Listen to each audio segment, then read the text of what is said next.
So over here you can see that I have a data table, and if you want to make the data table presentable, then what you can do is you can generate reports out of this. So to generate reports, I'm going to go to create right here, and once you go to create, you can see report is an option.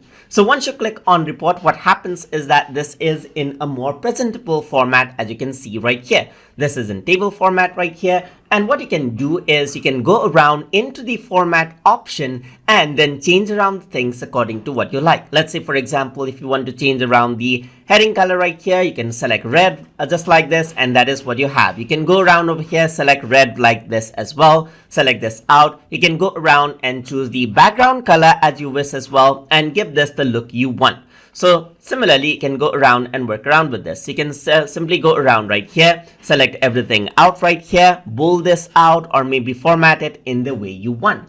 So this is how it actually works out. And that is how you can generate reports so that it is in a more presentable format for you to show it to others inside of Microsoft Access. So hope you guys learned something as always. And as always, please like, comment, share, and subscribe.